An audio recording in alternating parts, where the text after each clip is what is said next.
అందరూ అంటున్నారు China string of పెరల్స్తో ఇండియాని సరౌండ్ చేస్తుంది అని. కానీ ఇండియా సైలెంట్గా చేస్తున్న నెక్లెస్ ఆఫ్ డైమండ్స్ స్ట్రాటజీ గురించి ఎవరు మాట్లాడట్లేదు. చైనా మనల్ని సరౌండ్ చేస్తుంది. శ్రీలంక, పాకిస్తాన్ డిస్ప్యూటీలో పోర్ట్స్ కట్టింది. దీనిని స్ట్రింగ్ ఆఫ్ పెరల్స్ అంటారు. ఇది విని మనం భయపడుతున్నాం. కానీ రియల్ జియో పొలిటికల్ న్యూస్ ఏంటంటే ఇండియా సైలెంట్గా అటాక్ స్టార్ట్ చేసింది. దీనినే నెక్లెస్ ఆఫ్ డైమండ్స్ అంటారు. ఇండియా స్ట్రాటజిక్గా చైనాని కౌంటర్ చేయడానికి కీ లొకేషన్లో నేవల్ బేసెస్ని ఎక్వైర్ చేస్తుంది. మ్యాప్ చూడండి. ఫస్ట్ సింగపూర్లో చాంగి నేవల్ బేస్. ఇండియాకి ఇక్కడ యాక్సెస్ ఉంది. ఇది కరెక్ట్గా మలక్ స్ట్రీట్ మౌత్ దగ్గర ఉంది. చైనాకి వెళ్ళే 80% ఆయిల్ ఇక్కడి నుంచే వెళ్ళాలి.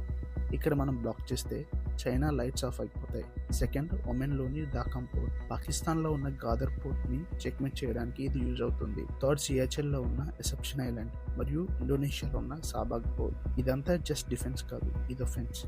వార్ వస్తే హిమాలయాల్లో ఫైట్ చేయాల్సిన అవసరం లేదు.